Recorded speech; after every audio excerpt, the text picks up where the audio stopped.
out here. So enjoyed it this morning. Guys are coming through really well.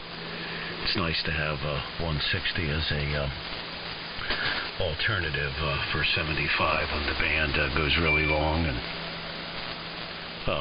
even otherwise, it's just nice being down here. I'll probably rotate up to 75 sideband maybe for a little bit, and then got to run an errand this morning. I have to leave here about 7:15 or so. So over to you, Perry, and I'll listen out here. 34 degrees here. It's going to be another windy day. We'll probably get into the upper 30s, but another blustery, windy day like we had yesterday. Probably not quite as windy, but still pretty windy. W3MMR in the group, W2SDR. W2SDR in the group, W3MMR. Good stuff, Pop. Yeah, I worked you. I was on 11 meters on our way to the diner. One morning going to the diner, Tom Jones. I remember meeting you in the parking lot. You had that thing on the dash. I remember looking at it. Yep, that's probably the only AM contact on that thing. That's pretty funny. That goes a little while back now. Back before I had my General. So, good stuff. Yeah, it's going to be chilly, man. Windy and chilly, and it's going to only get colder. Glenn, about the rug. So for those that don't know, I work on cars for a living.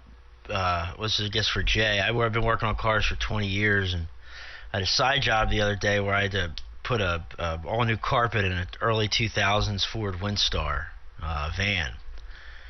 And this carpet was gnarly nasty, man. It was used at a special needs school and facility, hospital, to take kids and adults back and forth to their appointments. And obviously there were some things spilled over the years. And it was not going to come out unless it was replaced. So I ordered the carpet thinking that it was going to be pre-trimmed and everything, you know. Because it said complete. I'm like, all right, cool, complete. Well, I get it and unravel it. It ain't trimmed. I had to trim everything. I had to take the old carpet and put it on top of the new carpet, and then cut out the outline, and cut out all the little holes, the holes for the seats, holes for wires that come up through, holes for these push plastic Christmas tree fasteners that secure the carpet down. Had to pull the trim up on either side all the way through the vehicle. It was interesting. All the seats were out of the car, but about 7 hours later, it was done. It took me a while. It was a lot longer than I expected, because I didn't expect to have to cut it all by hand. I thought it was take the car apart, take the carpet out, put the new carpet in, and be done with it, which probably would have taken about half the time. So, but that is what it is, man. I get paid, so I'm getting paid for it, so it don't matter. I'm just, I guess I'm complaining because I can. But it came out good, Glenn. I don't know if I sent you the other pictures of the finished product. I'll have to check my email and see if I did. If not, I'll send you some. Chris, I'll send some your way, too. Excuse me, but that's the story on that. So the customer's picking it up this morning, but I got a text at 5 o'clock this morning from my boss telling me that he's not feeling well, so... day off yesterday, but now I have to go in and have double the responsibility on the day after my day off. So when the big boss goes away, that means I have to be the big boss. And, you know, I don't like it. I don't like all that responsibilities. I'm not reaping the rewards and the benefits from that added extra responsibility. I'm just helping out, you know. But what are you going to do? It's not like it's all the time. So anyway, enough about that. Jay, you're coming in good here this morning, man. And you're right. Yeah, every time you seem to come in, I'm going away, or you know, our paths have crossed on the leading and trailing edges of our paths. Okay, but a good signal here this morning. Hums in there a little bit. I mean, it is what it is. You're coming in, you're making a fine trip here. I can understand what you're saying, and you got a good signal. So that's all that matters. You'll get it squared away one of these days. Not an issue. And 7-3 once again to you, Pop. And when I move from this QTH, which is only about 2 blocks from my shop, and move, hopefully over into a more rural area, I'll have a 25 to 35, 40-minute commute every day. Then I'll think about doing HF Mobile. I have a 2-meter 440 rig in the car, Yaesu FTM 300, a diamond, real nice diamond antenna. I can't remember the model number, but works great for what I do for 2 meters and 440. But one day I would like to have an HF Mobile set up and do 75-meter AM from the mobile, which I think would be awesome. Just because I haven't done it before, and I got a long way to go in this hobby. All right, we'll keep it moving. Back up to Chris. And Chris, yeah, I am streaming this morning. I just started the stream for you because I figured you probably were going to ask me about that. So I fired it up for a few rounds here, but what the hell. 7-3 once again to you, Pop. Up to you, Chris. AJ1G and the Fine Business Group, W3MMR. Okay, Perry. W3MMR, AJ. Kind of fading out right now. I think the band is not. Seems kind of long, actually. Kind of long, but Man, Chris went away. Jay, if you're able to break right back to me, when you say you're running a command set down there, a command set, or what is your transmitter down there? Over. Yeah, it's a command set. One of the 1.5 to what is it? 1.5 to 3 megacycle. What's the frequency range of the transmitter? What model number is it? Over. Number it is. It was a 3 to 4 megacycle. It was an 80-meter one. It's an 80-meter one, but you put 160. You got the close for the lower frequency. That's cool. What are you using for a modulator? Two more 1625s and a modulation transformer and a TCS. Very cool, very cool. Yeah, I found you can see a picture of it on my QRZ page. I've got a complete 2-transmitter arrangement. It's a mixed bag. It's a T19R5 for 80 meters and a T22R5 for 40 meters, but the power supply is and modulator is a DC 456 dynamotor supply with a screen modulator, and then an ATA antenna relay and SCR 274 control boxes. So it's a big service thing. I run it screen modulated. I could, it doesn't work on 160. I don't have one of those transmitters. Those are very rare. They did have a 1.5 to, I forget the frequency range. It was maybe a little bit, I don't know, maybe all the way to 3. Two transmitters that work down in this frequency range, and they're very rare. But yeah, it sounded good, and good on you for making something like that. It's sounded good, and yeah, sure, I get the hum out of it. Yeah, I run mine with a dynamotor off of 28 volts. I have a 28 volt heavy current military supply here to run that, my ART-13. And I can also run my command set system. I haven't had the command set system on in a long time. The interesting thing about those command set modulators is they're very simple, just like the TCS modulators. And if you feed high quality external audio into them, it can make them sound very good. And that's what I do when I do have it on the air here. But that's mainly, like I said, I can't bring it down to 160. I do have a TCS and I could run it on this band, and that's something I should work to do, but I haven't had that on the air in many years.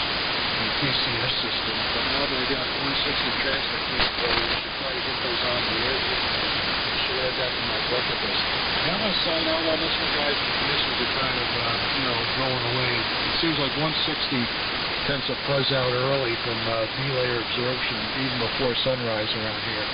So I don't know how much longer I'm going to hold it. But it goes over to Jay, and Jay, good on you for that song. It sounded very interesting here. KA2IDP, I guess it is. And the fine group, 73 well. We'll catch it tonight or tomorrow morning. AJ1G.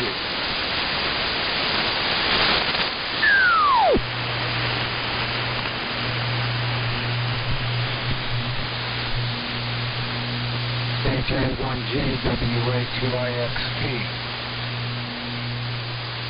Well, my frequency's been changing a lot. Well, you know what it is?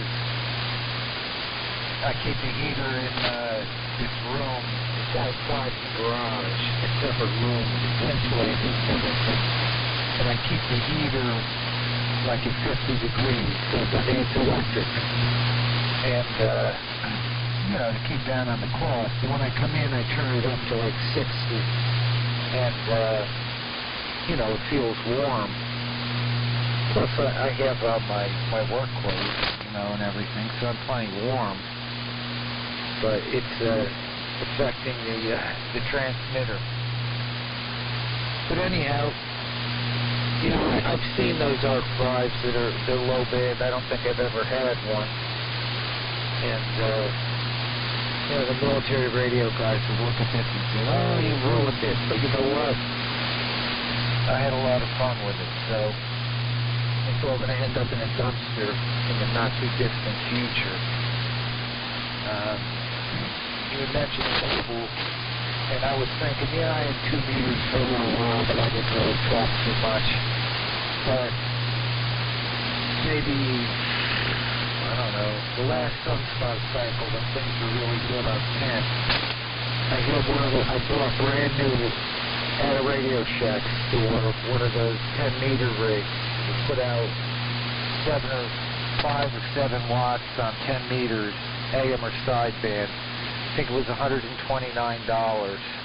at the time. And I put that in my pickup, and at the time, maybe it was, maybe 15 years ago, my mom was still alive. She lived in Virginia, and, you know, it was like 7, 8 hours. No, let's see, no. He lived in North Carolina at that time. So I would travel down there on occasion, you know, so I would go a long way, and the band was open, and I would talk to guys on AM, just all over. Europe, United States, you name it. It was loads of fun. And, you know, I was in the truck for a long time, but after, and someone else mentioned it, if you're not going very far, plus if you're going through town, you know, I try to pay attention to my driving. Talking on the radio is like talking on a cell phone, you know. All of a sudden you're a couple of miles down the road, I don't remember going by, you know.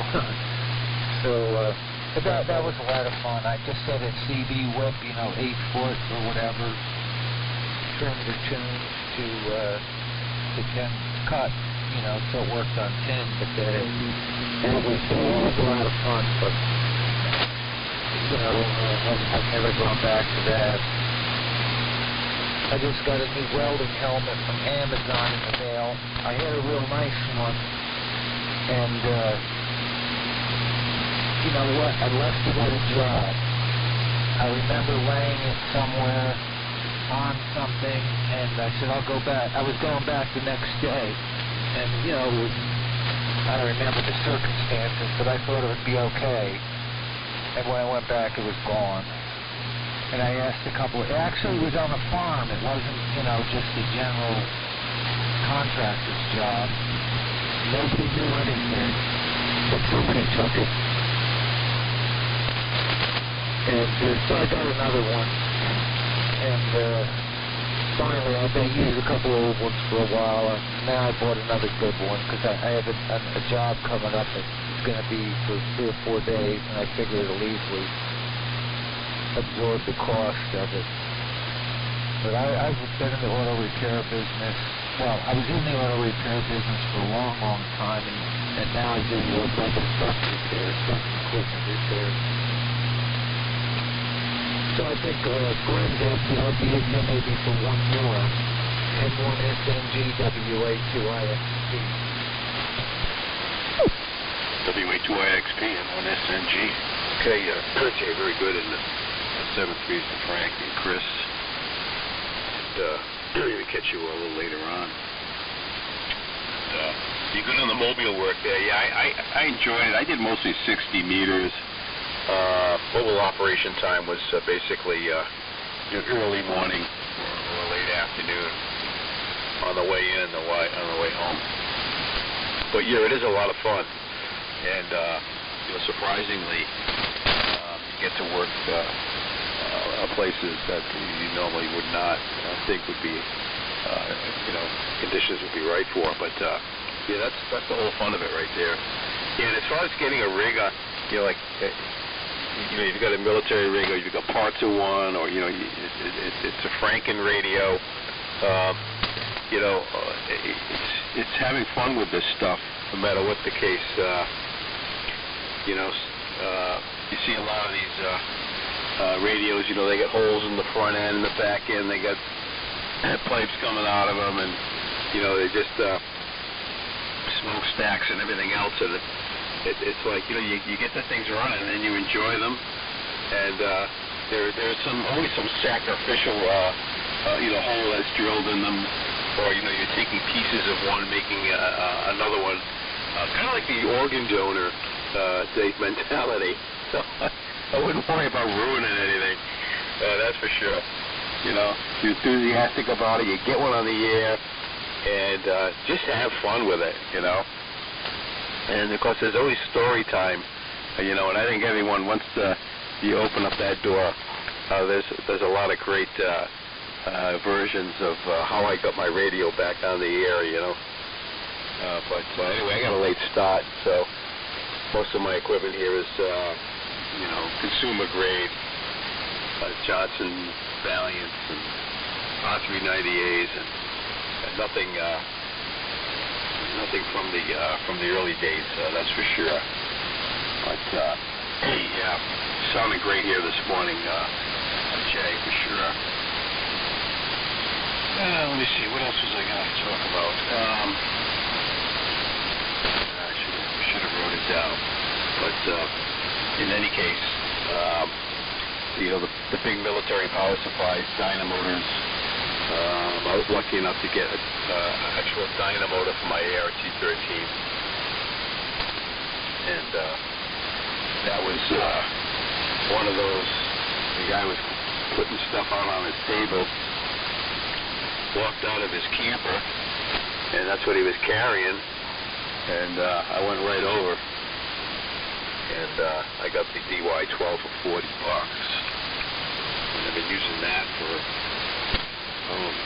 over 10 years now, and I did take it apart. It looked like it had been rebuilt, and the brushes were good, armature, everything looked really good. And I did put a little grease in the bearings there. I was able to access the bearings, and I had a syringe, so I put some nice Molly grease in there. But yeah, that's the whole fun of it, working on this stuff and having an enthusiastic crowd about it, so many different levels of this hobby. But I like the old vacuum tubes, military stuff. That works pretty good. So other than that, on the welding helmet, Jay. Yeah, that's, and it's, you can spend a lot of money on welding helmets. You go over to Harbor Freight, you can get the auto darkening. My first helmet, I think it was a fiber weld. I forget where the heck I got it, but it was not auto darkening, and it really was a pain. It was a real pain, very limited view. And as time marched on, I started working for a company, and that's what they did. They were, they owned what's it, Spearin? Spearin. But anyway, we had these beautiful there was Optrel. Beautiful welding helmets. They were very high-end, very expensive, and you could get the different types of magnification, the lenses, inserts. So anyway, I was able to get one of those. It came back as a return because it had a scratch or something on it. But they would come in the back door, and the receiving guy, he would give us a heads up, and we used to go back there and basically take what we wanted. And then we got bought out, and we were selling the fiber weld helmets. So one time I had like 5 welding helmets here, because they would give them away. A lot of them are prototypes or had been tested somewhere or another. They all work. But the auto docketing systems on them were right to spec and all. And in fact, I still have a half a dozen of the auto docketing inserts for the welding helmets. And I try to sell them up at the flea market, but nobody knows what they are, I guess. But anyway, that's too bad somebody ripped you off like that. But anyway, you can see this guy walking around with a dog and a stick with a red tip on the end. Maybe that's the guy, and he didn't have it set right. Who knows? All right, enough of that. And we'll get it right over to Perry. I think Perry's still with us here. W3MMR 1SNG. Yeah, I'm still here. I'm going to get on out of here. Make this my final. There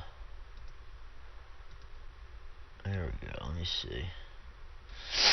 Just looking at my notes here. Okay, Jay, I know you're in the auto biz. How about that? Yeah, it's excuse me. I've met quite a few guys on here who have been in the automotive industry some way, shape, or form, techs or service writers, owners, managers, the whole nine. So good stuff, man. Yeah, I have an auto darkening welding helmet. I actually got mine from Amazon. I got it for like $40 from Amazon. Auto darkening, super clear. It's not green. It's like this other type of vision, they call it. It's like a almost blue kind of tint, but I mean, it's super clear. But after a while, they do end up crapping out. I use my welding helmet almost every day. I do a ton of exhaust work, bending, fabricating, all that stuff. And my auto darkening helmet, the one lasted about 3 months from Amazon. Then I just stopped darkening. Another one I'm using now, you got to be like the lenses on them. You have to be really cognizant of not bumping into things, storing them correctly, because the plastic, they're like cheap plastic shields over top of the actual auto darkening lens, and they scratch real easily. So they give you like an extra one with it, but you got to be really careful. They can wear out quick, man. But I mean, you get what you pay for, really, with anything. And if you don't mind, the little things about the Amazon helmets, or you don't use them every day, it's definitely a way to go. But I have been thinking about investing in a nicer one. I just haven't done it yet. What else we got here?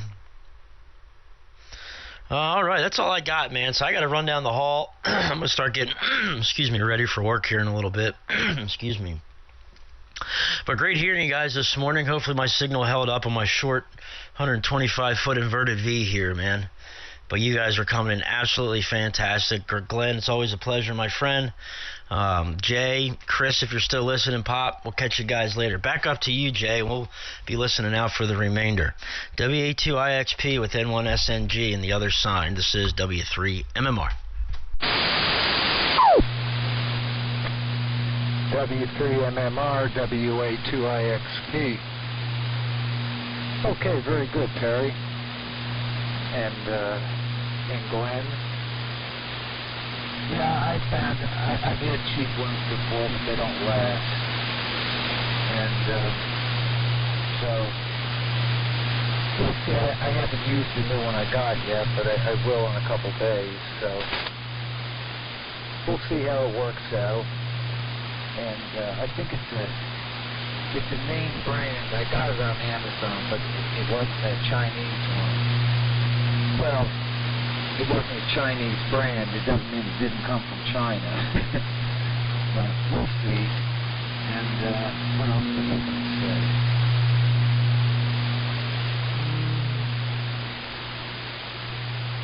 I don't know.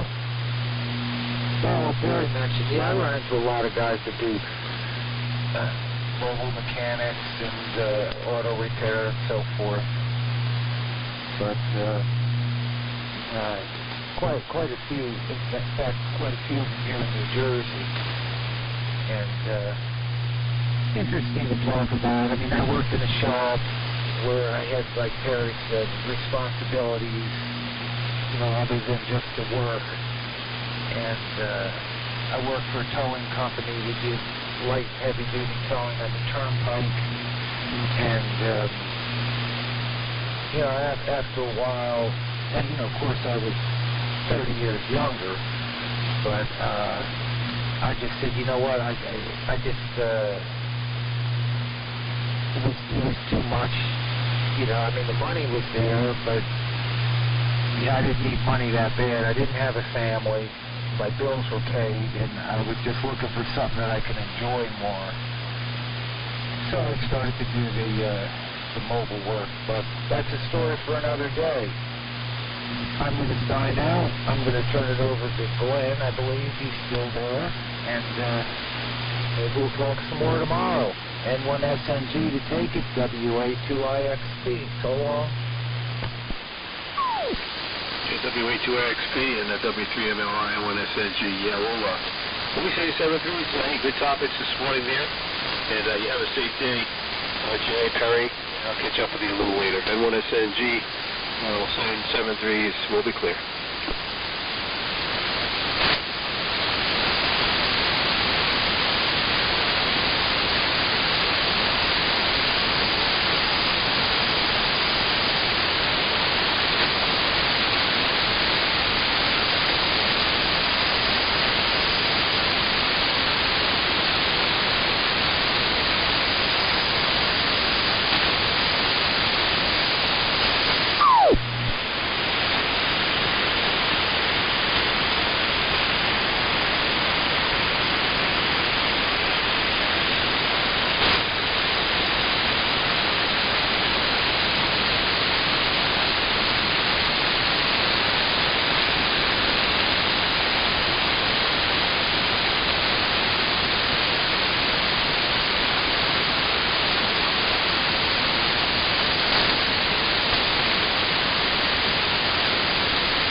shelf. The Ross ice shelf. So, I'm good with that little combination. And lately I was thinking it'd be kind of cool. You know, I still have a representative Mopar here, but it'd be kind of cool to pick up an S38E just to have it for old time's sake. KN4HH, your signals are holding up pretty well here this morning. Yeah, what did you do? Oh, and comment on schematics. I'm with you. That's one of the problems I have with reading modern schematics is that they don't follow a logic flow. At least they don't seem to. It's like they follow more of a board flow or a modular flow or something like that. That's what I liked about the old Union manual. Even when you're putting together an SP103 or something like that, they broke it down and you actually had a logical schematic, and then you had the board, and then you had the description. And they just don't write manuals like that anymore, but I guess, what the heck, it was a kit. Of course, it would be more broken down. But I've got the manual to my RME 4350. It's absolutely fine to follow. And my HQ129. Actually, the FG101 is written out pretty good too because it's modular. But they do have schematic and board placement and foil side loaders. So the service manual is actually very good if you have an FG101 EE. Even I can read that. But if I open a magazine and look at some of these schematics, that sort of thing, later. KN4HH, number D4AK. It sounds like there's somebody on single sideband maybe trying to join. I'm not sure, but I hear a single sideband signal in there. WD4NKA, KN4HH. Okay, very good, Gary. Well, yeah, I remember Popular Electronics. We built a couple of circuits out of there. In fact, my dad helped me because he did all the machine work as far as punching the holes in the chassis, that sort of thing. But I remember building a little shortwave radio out of Popular Electronics, and schematic was very easy. You know, they had the schematic, and then the parts list was right below it. All the parts were identified on the schematic, whereas now you don't have a clue on some of them. You don't even know what the parts are. You have to look up a reference and then go find the page with all the reference numbers and track down the parts. So it gets to be a little challenging for sure. S38, my friend and I, when we studied for our licenses together, he got, for a Christmas present, he got an S38D. And his first station was a DX35 and an S38D. And that wasn't a bad receiver. It was kind of fun. I saw one at a hand pistol a while back, and I sent him a picture of it. He got a big kick out of that. But the E model, that was another step up. I remember the S38D trying to copy CW on that thing. BFO wasn't real stable, so you had to kind of keep your hand on the little BFO knob to copy the station. And a 4350, I had an RME 4350A. That was a nice receiver. I enjoyed it. And you're right, you could open the manual. And back then, a lot of the manufacturers, not only did they put in the schematic, they put in a lot of servicing instructions, alignment instructions, all that stuff was all in there. So you could do a lot of it yourself. So those were good days. By the way, I didn't tell you before, it's probably went below freezing. It's 27 this morning. It was above freezing all day yesterday, which I think really helped. But it's 27 this morning, but the good news is there's nothing to freeze down here over, so we're still doing okay. Let's see. Notes here. Well, I think we got everything this time around.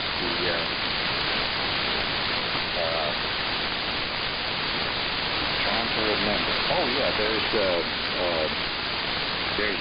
little thing going on. I don't know if you operate 160. I do, but I don't. I don't really have a 160 meter antenna, but I do get up and talk to some of our guys from our 7203 group, and they're challenging folks to come up with a 160 meter AM transmitter, which I used to have, but I don't anymore. So the guys are scrambling around. I know I had a Central Electronics 28. I put it on 160 with an amplifier, and that worked out pretty well.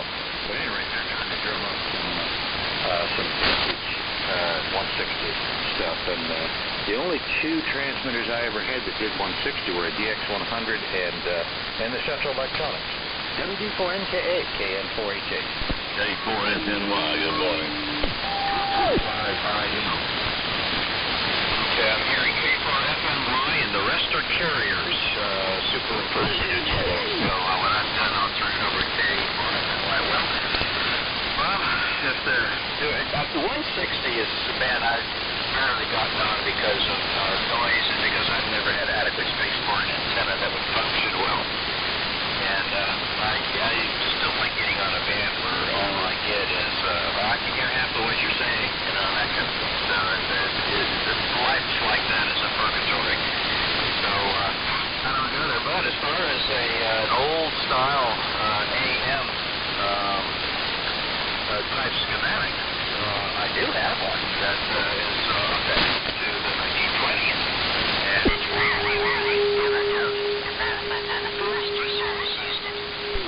What were known as the Forest Radio. If you go up to Brasstown Vault there in White County, Georgia, you'll see one or two of them on display. They were nothing more than just a regenerative receiver operating somewhere around 20 megahertz. And what they would do for AM is they would throw the receiver into full bore oscillation, which means that they would crank the receiver right up. There was a transformer.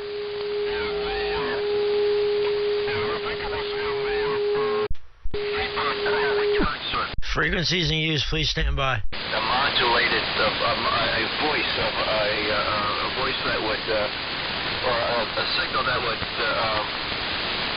modulate according to your voice. Basically, you're varying the voltage to put a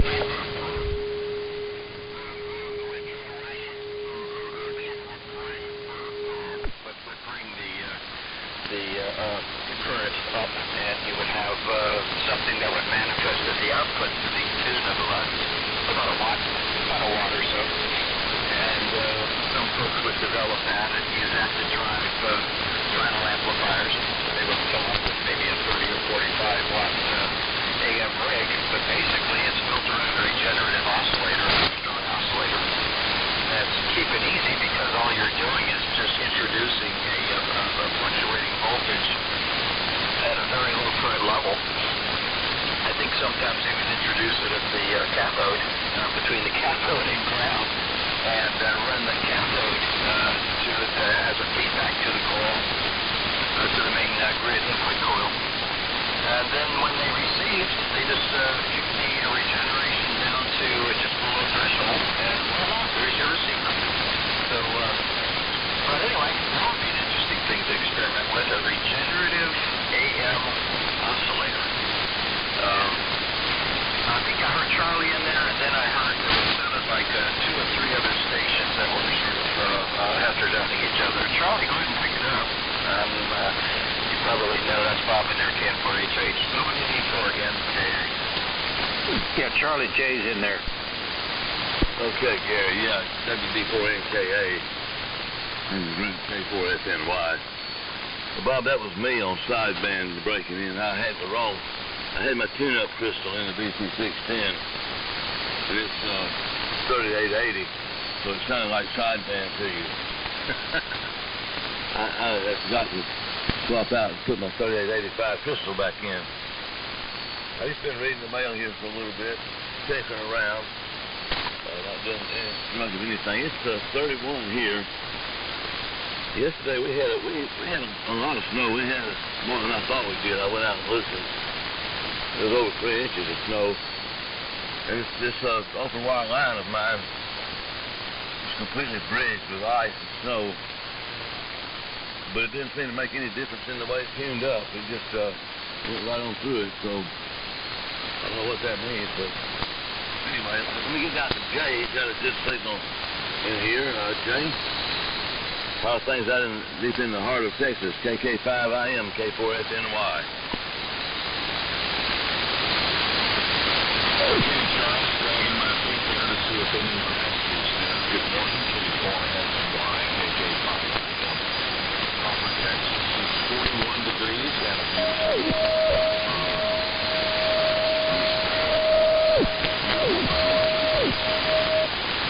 Yes, nice and relatively warm. No wind, of course, that's the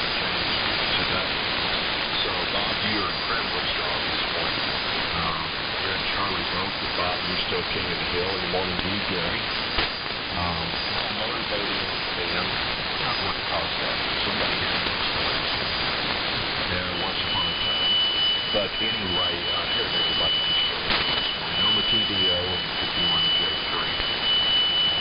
L390, I'm afraid he's going to have to go into the barn here and take a look at it. I'm getting that out.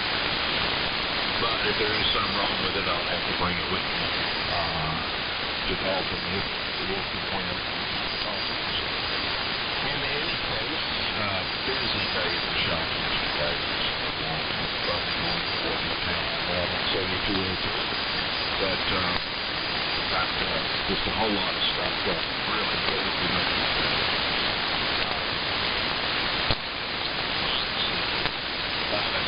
I know you get stuff. A video to be found of making wooden propellers. Absolutely amazing.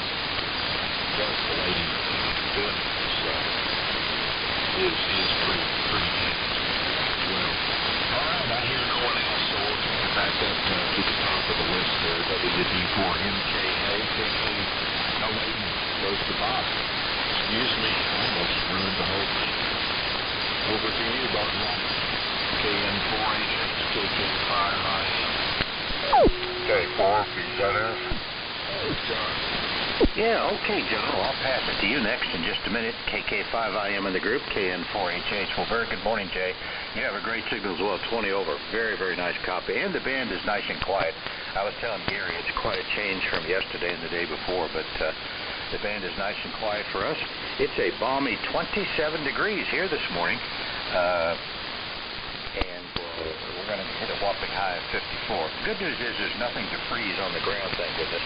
We were really prepared yesterday when the sun finally came out and I got out and looked around. We didn't have anything at all on the ground. I even went out and did a little bit of shopping for Brian. And those roads were just fine down here. Now, of course, Atlanta got a little bit more. And I think Chuck and Mac, and I guess you, Charlie, oh, that's right, you got snow that stuck. We didn't, so we did pretty well. Jay, that's a fascinating video. Yes, I'm sorry I didn't reply back to you on that. That young lady is, boy, she's a craftsman. I got to go to the Hartzell Propeller Company in Piqua, Ohio. In fact, I borrowed their airplane. Their Piper Aztec was one serial number away from an airplane that had an accident that I investigated. So we went up and got their airplane to make some tests with, and they gave me a tour of the factory. And that place is amazing too. Everything is by hand. There's some machining tools in there, but I mean it was really interesting to see the guys in there with files and hand tools. And of course they balance every single prop. They're all custom made, just beautiful. And the same with the wooden ones. But I had never seen the wooden prop fabrication process. So thank you, Jay. That was really, really interesting. I certainly did enjoy that. So thanks so much. I don't know where Wayne found that, but boy, that's a real gem for sure. Okay, John. Good morning to you. Hope you're doing well. And I hope you guys, I know that there was some further down the coast from you, there were some tornadoes, but hopefully you're doing okay, John. And then if you would, send it up to Gary, WD4NK. Hopefully you two are copying each other. K4VZX, good morning, John. KN4HH. KN4HH, the group, K4VZS. Well, good morning to everybody. Your balmy 27 is only we're up to 30 degrees above top. It's cold, but everything's doing well. We missed the snow by 5 or 10 miles. They got a light dusting up in north of the county, but other than that, it's just cold down here. I won't even go out of the house, but all's well. Bob, I made no reservations for driving, so we're planning to be there. Other than that, we're going to try to go to Jacksonville. They're in a new building this year, and they seem to think that it might work, so we thought we'd go. Quiet over here, not much going on. Been waiting for parts, and just laying around the house doing not much anything. WD4NKA. K4 VZS, Fort Jake. Jerry, can you take a quick standby, please? Art was going to try and check in on Matt's Flex Radio. Okay, Jerry, give Art a call. Yeah, sure, Art. Go ahead and pop on in there. This is WD4NKA.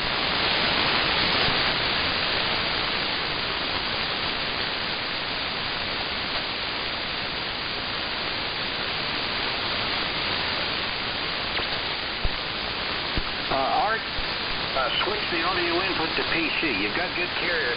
Switch that audio input I told you about down there to PC, and I think you'll be okay.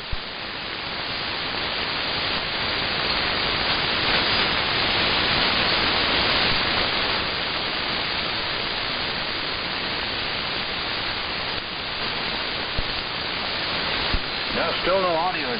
You need to be sure and check that your laptop mic is selected as well. Good carrier, but we haven't got any audio yet, Art.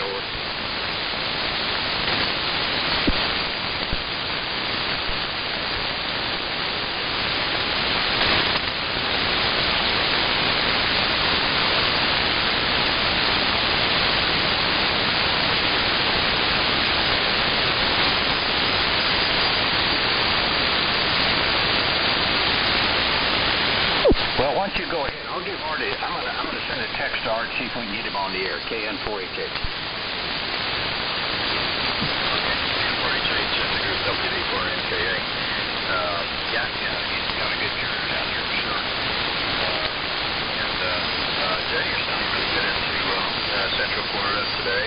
Everybody really, John, hearing you well. It's about 37 degrees here on the north shore of the St. Johns River here in Central Florida. Oh, good, bright full moon last night. It seemed brighter than I've seen it before. Not larger, it's not super moon, but just very unusually bright. So, it was a gorgeous night. It was a pretty nice weather, pretty good weather too. Guys, I'm going to get back out of here. This is going to be my last one for now. That's about the hour, and animals are out here wandering around, getting kind of restless to go and start pulling out some fodder for them. So, tend to the crew here, so let me go ahead and say 73, and I plan on being at the Orlando Navigation, by the way. I'll maybe locate Brendan Whitaker for you guys. But I've got a table there, and I'll also be there with my son-in-law and father, too. So, who's also a him, of course. So, we'll catch y'all a little later on, have a great round table, and maybe later on if I have time to extend the crow's nest and put and recap the interface of the antenna on the roof, I'll make it up for you myself. So y'all 203 perhaps. It all depends on the shore landscape. Who do I get into? Oh, Charlie, go ahead and pick up FMY. And 73, this is WD4 Never Kiss Alligators.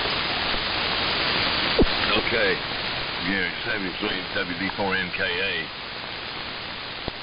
K4SNY. Good morning, John. Nice signal up here from Florida. Yeah, I tell you what, 30 degrees down there is cold. It's just cold here, too. It's 31 here. It's chilly. Art, I did hear your carrier in there. It's nice and strong for Mac, so I'll tell you what, I'm going to try and turn it to you. If not, Jay, you pick it up. N4JK in the group, K4FNY. Come in, Art.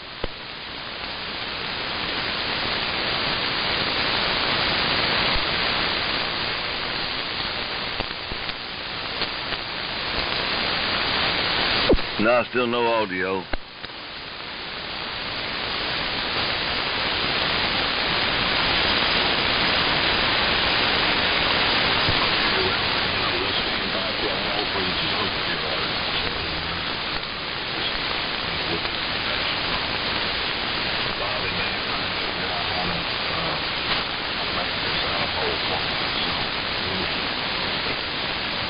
John, 30 degrees. Come on, John. Jeez, 30 degrees. What? We're running around outside in underwear here at 30 degrees.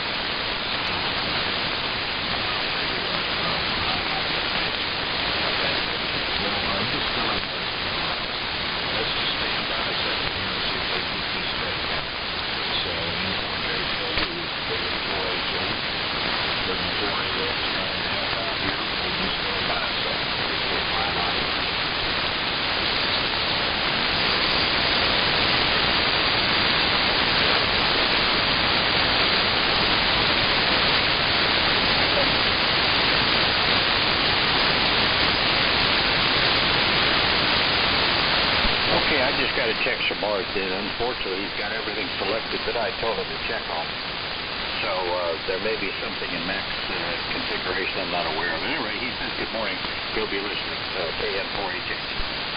Okay, so that is listing, is that correct? Yes, sir, I believe so. Well, Arthur, we certainly miss you.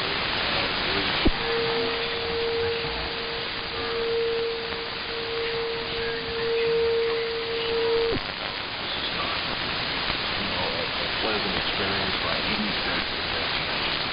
But know that your friends at the Manston about you guys and thoughts and prayers for both of you. And just hoping for a speedy recovery. Y'all get back home. I'm concerned, Art. Who's taking care of the monkey? Mike Johnson looking got somebody taking care of him. That's surprising right here.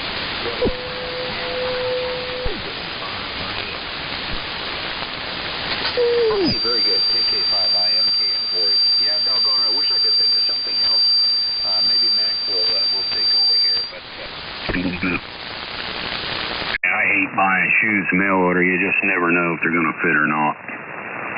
Oh, these are the same ones I've bought, year after year, same size, and by the end of the year, they're loose. I mean, so, Hey, man, the size of shoes has changed a lot in the last few years, too. You can get, been buying shoes from Amazon. You can get that deal with them. You don't have to pay. They don't charge you anything at all, your credit card or anything. You buy 2 or 3 pair, and the ones you send back, you send them back for free, and you only pay for what you keep. It's nice that you don't have to, you try before you buy, so they don't even charge your credit card, so you don't have to go through the refund business, That's a pretty good marketing thing to get you to buy shoes online. Yeah, it's real good. I do it all the time. I'll order a couple of different sizes. It's great because they just started that a couple months ago where you try before you buy, so it doesn't even hit your credit card at all, as long as you send them back within a couple of weeks, Yep. You never know. All the brands, they run a little different, plus or minus a half a size or so, and that's a good deal. But you do have to, bring them back to drop them off at a UPS or whatever, so you do have to do that. They're not even particular if you wear them outside or anything, which is another deal. You could, in the shoe store, you kind of got to make up your mind right away. You buy them from Amazon that way, and you can keep them for a week or two and walk around in them, And what I ought to do is, do they sell golf shoes? I don't know. You'll have to check. I can get a new pair of shoes every time I play. They got white sneakers, Tony. We were just talking about that. I don't need those anymore. well, these right here, as long as I don't walk on the factory floor, I can return them. Until the moment I walk on the factory floor with them, I can return them. They're going to know. Is it that bad? That's just their rule. I don't know how they would know. Where do you buy them that you have to do that, Garrett? Grainger. They have a contract with Grainger. Oh, okay. That Grainger stuff's about 2.5 times the normal price. I'll bring you home some slip-on surgical covers for your shoes, and then you can use those. Yeah, I got these free. Condoms. These were free for me. Oh, yeah. Are they Red Wings, Garrett? No, these are Thurmans. Oh. Or you get these boots and stuff, work shoes from Snap-on. I've tried several different brands, and the Thurmans are the ones I like the best. The Snap-on company, man, they enslave those poor mechanics. Well, you have the choice, but that, as long as you be careful, and common sense tells you got to pay when the bill comes due and what, but You need your tools, and they got a pretty good program. Just got to be careful. You got Snap-on versus Mac Tools versus Matco.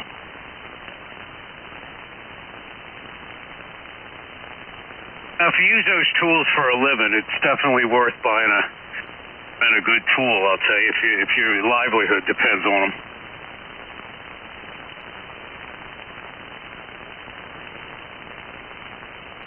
Well, come to find out, it's funny, when I order anything from Amazon Business, the approval process at work is so convenient that they approve everything I order. I told one of my technicians I'm going to buy him a glorified toolbox.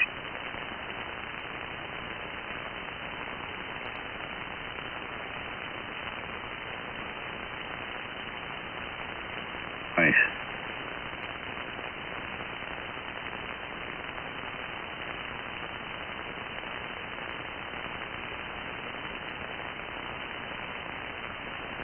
We're out there on my long johns before I go outside today.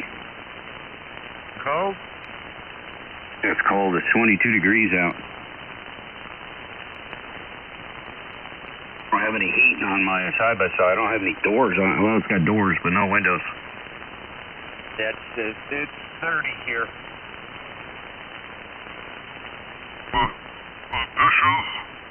Hands, taking out the trash, you name it. The kitchen's kind of my thing. No, she still cooks. I thought it was Dixon's still acting up. It's just kind of acting strange. It's almost like it's not blowing enough. You call that service guy, Glenn? Yeah, I probably am. I didn't get a chance to take it apart and look at it yesterday. It was a lot of other stuff that had to be done, and it was Sunday, so I'm gonna look at it today. But it's probably either gonna need a new board. It's probably what it's gonna need. As cold as it's going to get, why mess with it, man? Just call the guy and you get, Perhaps that gives me a bit of an edge. Who knows?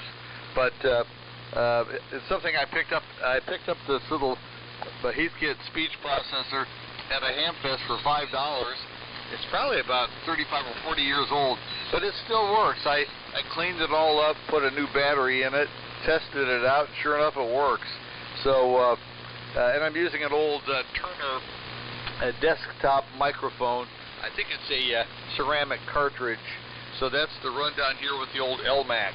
So I'll send it over to Bill, and then Bill, you can give it back to Kevin. And N3WM with K2XAM KK4RF. Okay, Marty, very good there. K2. Hey, Chris, I hear you in there. November 3, Whiskey Mike. November 3, Whiskey Mike. Only about 500 watts here at the PET.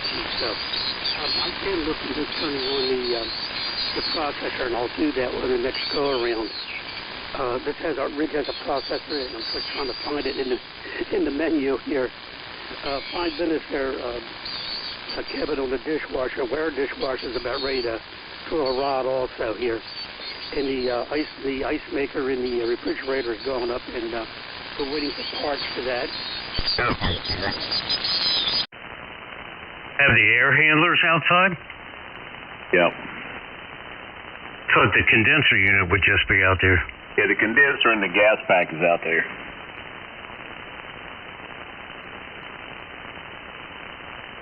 Oh my goodness, gotta go. KU4SD. Have a good day, Garrett. 7-3. Have a good day, Garrett. 7-3, Garrett. KC4GL.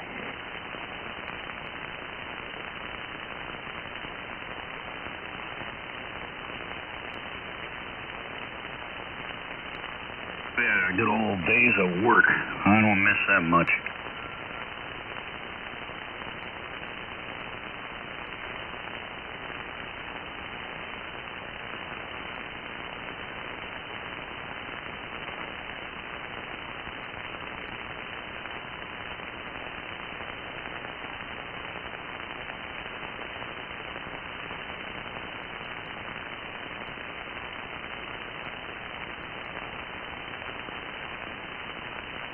W4OJ. Oh yeah, 2FMU.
How much did it change the tuning on your antennas, Ernie? A lot. My SWR was pushing 3 to 1. I just had to went and manually set the settings. I can't compare them to the stored settings. No easy way to do that. Yeah, could you tell if your antenna was acting too long or too short? It had a bunch of inductance, so I think the ice added capacitance. That makes sense.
So have you gotten up on 40? Have you heard this guy out of Tennessee that's been messing with Bob and Larry and them?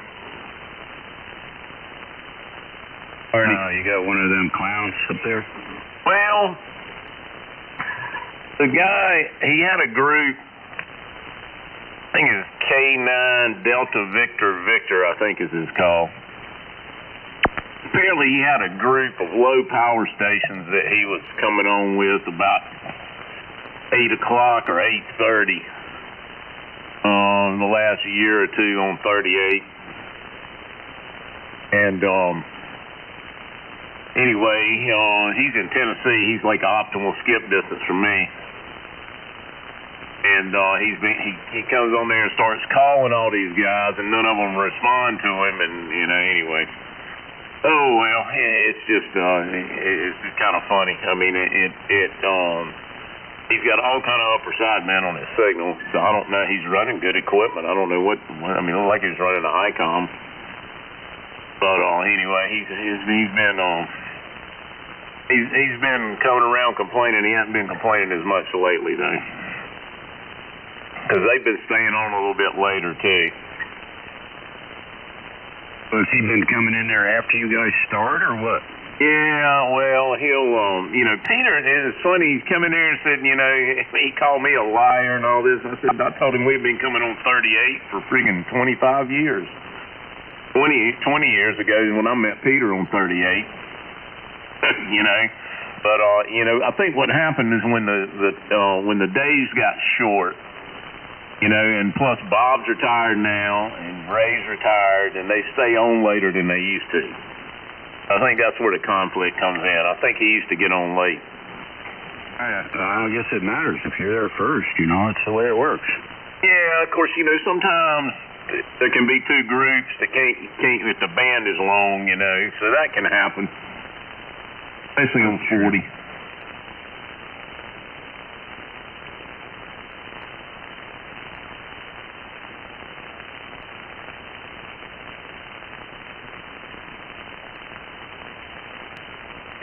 I guess sunrise is about 7:40, about more than 20 minutes from now, and that's when I got to get up the road here.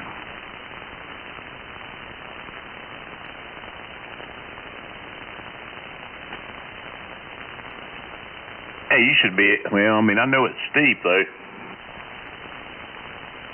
Should be able to make it up there. Yeah, we shall see. Yeah, I'm going to slide down there and 40 for a little bit. If anybody else has left, I don't know if Frank and Art took off or not. I walked in to make some coffee. Okay. I'll be around. W2FMU. Yeah, have a nice day, Ernie. KC4GL. See you. Good luck. 73 W2FMU.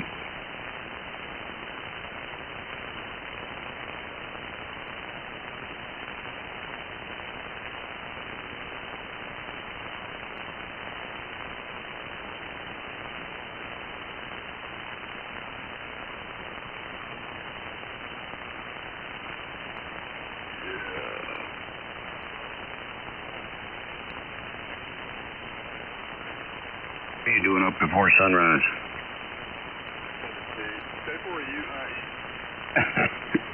Hey, good morning. Yeah, good morning. I've heard the radio chattering, so I'm going to see what's going on. Oh, more of the same.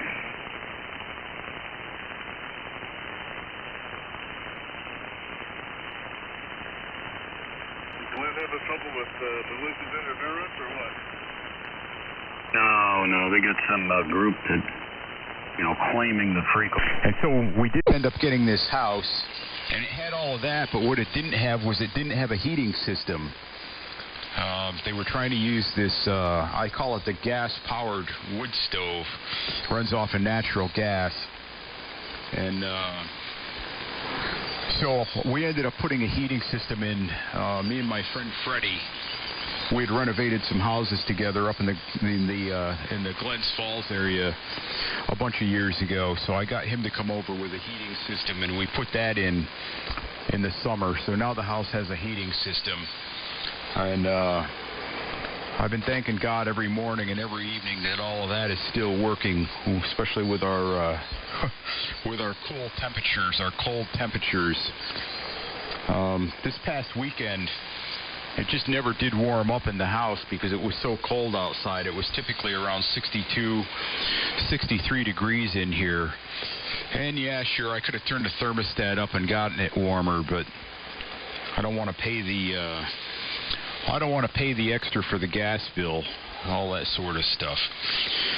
So I get what you're saying with the appliances, and yep, stuff happens, and hopefully you're able to find the models you want.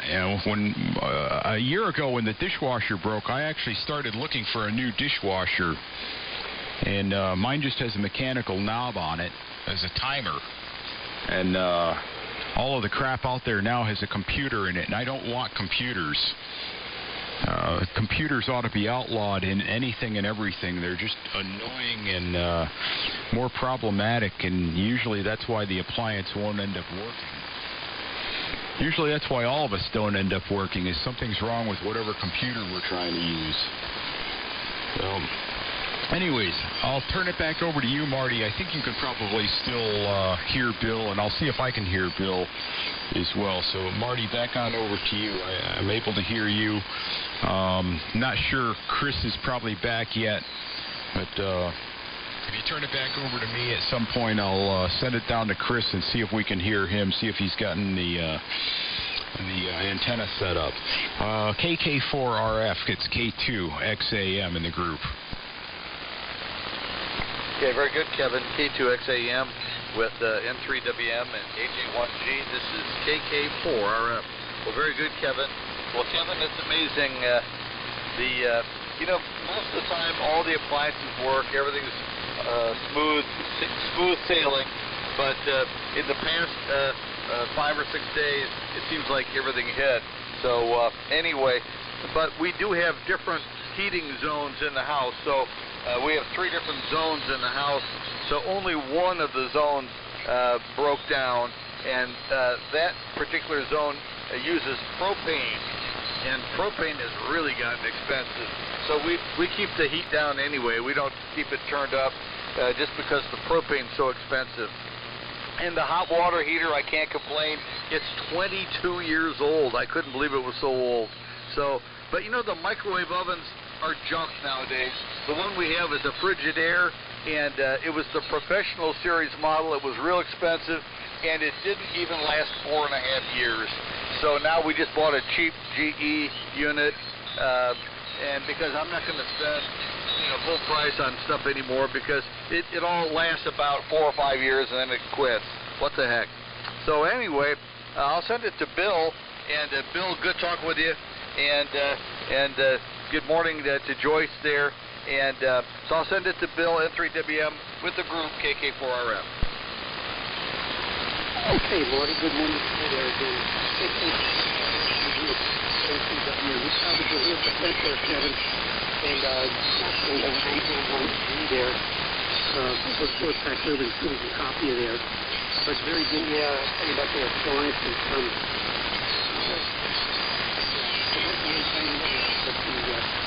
The appliances have been dropping off here with problems in the last 6 months. But anyway, hot water heater lasted about 8 years. That's the guy said it's about all you're going to get out of a good day. In Maryland, we were really hard on hot water heaters because we had a well. And the well in that acid just tears those things up. Anyway, guys, good morning. Kevin, thanks for letting us in there. Still confident with the private spot. And first, I'm sorry, I just couldn't hear you in there. I heard you in there, that was about it. Marty, good morning to you.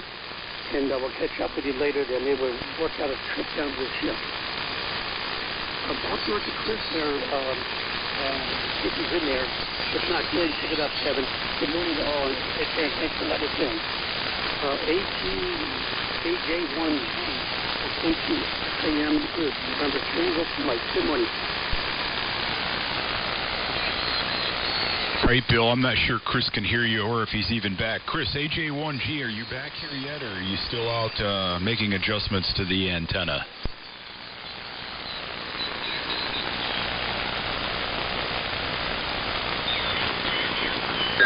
Still be making adjustments to the antenna. So, yeah, I was able to copy, I think, most of that, Bill. And, yes, I grew up in a house that we had a well, and the water, thankfully, where we were was okay. We did have a water softener, which helped out with things. But I know our neighbors across the street had pretty awful sulfur in their water, and it really smelled pretty bad. And I think we had a little bit of sulfur in the water, but it wasn't too bad. Either that or maybe the water softener ended up taking care of it. But at my dad's house, gosh, maybe 15 years ago, they finally put city water in up the street that he's on. He'd been in that house. He built the house back in, I think, 1953 or 54, sometime back then. And so finally, about 15 years ago, they ended up putting city water in. And so he's got fairly decent water at this point. I think he pulled the pump and the tank out for the well. It was there for a couple of years, and I think he used it to wash his car, and that was about it. But then he ended up pulling that out and kind of finishing the plumbing as far as being on the city water to wash the car and stuff like that. So yeah, I think that was pretty hard on all of the appliances, and I've been through lots of radio stations and so forth where we're on well water. One particular place was Amsterdam, New York. There was a station there I used to take care of, and the water there always it had to have a lot of iron in it, and it smelled really bad. It had a lot of iron and a lot of sulfur in it, and it was pretty horrendous. You didn't want to drink it, that's for sure. You ended up doing work there. You brought your own bottled water to avoid it and so forth. I'm going to send it back over to Chris if he's there, and if I don't hear him, I'm just going to probably sign out, because it's about time for me to sign out. And I know, Marty, you're going to probably go and check in on that net that you're usually on. Chris, HA1G, are you, is Elvis back in the building? HA1G, K2, XAM in the group. Good morning, gentlemen. W1IA. HA1G, yes, sir.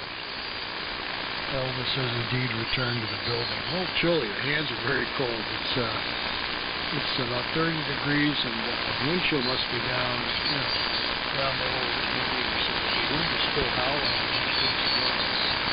I just reconfigured the antenna. Marty, I don't know if I ever explained to you my antenna setup. It's basically a tri-band dipole system that all of the band shifting is done by adjusting the length of the antenna. Start out at the feed point, about 33 feet, and these insulators. And of course, the inside of that is the 40-meter dipole. And then there's extensions that gets you out to the, these jumpers around the insulator that extend the height and open and close them, just like banana plugs and jacks, basically. Little snap connectors you can buy on Home Depot for about 5 cents for $2. Anyhow, so you've got the 40-meter section, and then you jumper in the 80-meter section, which is resonant up around 3885. And for general purpose 80-meter use, I'm basically now adding another 5 feet at the far end of the 80-meter extension, where I would normally jumper in the 160. I just hang down about 2 feet each on each side. And that's the frequency down to the PX 3795. And I can pretty much work 3885 and 3705 on that setup, which is what I am now. And then I also have a CW / low-end 80-meter extension built into the antenna. It's another like 5 feet past the 80-meter section. So I can jumper in for down on this frequency or the CW band. And then for 160. I jumper in everything out to the to the low end of 80, and then jumper in 65 feet on each end otherwise, and that gets you down to 160. And then on 160, that basic resonance is at 1945, and then there's two other couple of foot sections I jumper in for resonating at 1885 in the CW band. So I never have to use a tuner, but it does require a lot of walking, and it's not instant band change, obviously. So when I'm on 75, where I have it set it up right now, I can pretty much hit where I want to go. And, it's optimized for the DX. But it's only like 1.5 to 1 SWR up at either extreme of 3705 or 3885. Well, Kevin, I guess it's Jamie. He probably stay home with the snow. I wonder if they got a lot of snow. We just got rain, a lot of heavy rain. Power washing cars really good, and a lot of little branches down, skinny stuff. It's all skinny stuff, but it's all over the yard. Have to rake that stuff up, but the ground is frozen solid. We got down to 5 degrees over the weekend, or 4 degrees on Sunday morning, I think. And then it warmed up, and then the storm came in. We have wind gusts over couple miles an hour around here yesterday, and it's still blowing pretty good out of the northwest, I think, now. Maybe a little more snow tomorrow night. Let me turn it down to Marty. I'm sure you're hearing me now, Marty, if you're still in there. I don't even know if he's in here. He might have signed out. So whoever gets it, gets it. He goes, AJ I got a sign out there. Good morning, Brent. Not sure who's left here, but 7-3 all the way around. Sorry, Brent, I just got to get out of here and head down into the shop. Hopefully Jamie will be in later on. 7-3 all the way around. K2XAM out. Okay, very good. Good morning, Kevin. Goodbye. And oh man, hey Chris. And I'll take a standby. I'm not sure who's left. W1IA just walked in a few minutes ago and was listening. And road trip to Greenfield. And I solved some engineering problems in the station yesterday. Back to you, Chris. Yeah, I think you might have doubled on Marty. Marty, are you still there? We had a New England station come in that probably isn't here yet. Are you still there, Marty? KK4RS.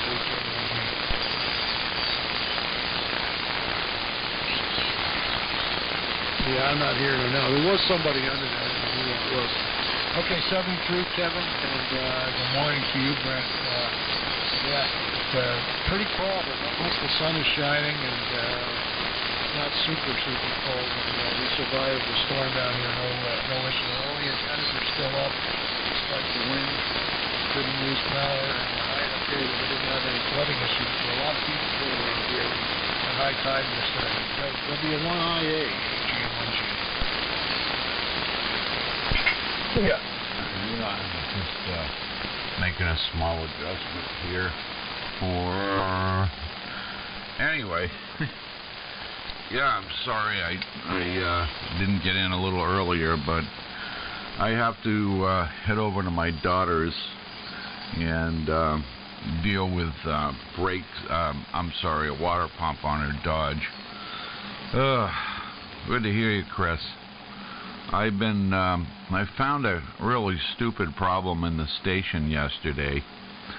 I've got a pickup for the SWR bridge, and the T for the SO239T had a cable that went up to the scope, and the BNC connector was poorly built, and it was basically acting like an antenna.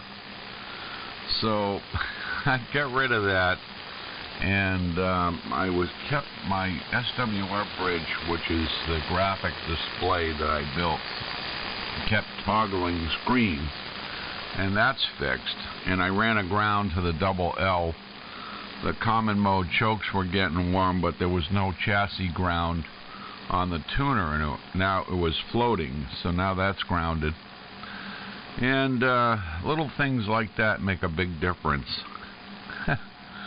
But now I got to travel an hour to the west to Greenfield and work in my daughter's very small garage with a 5-degree incline.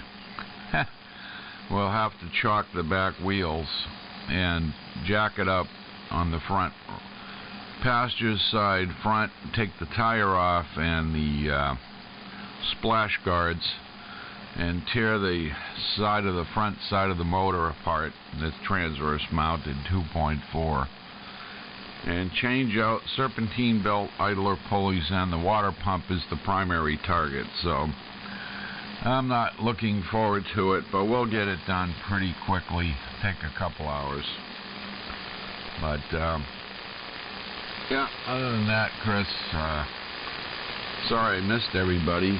Kevin had to bail, and I didn't hear the other station. I would have heard them.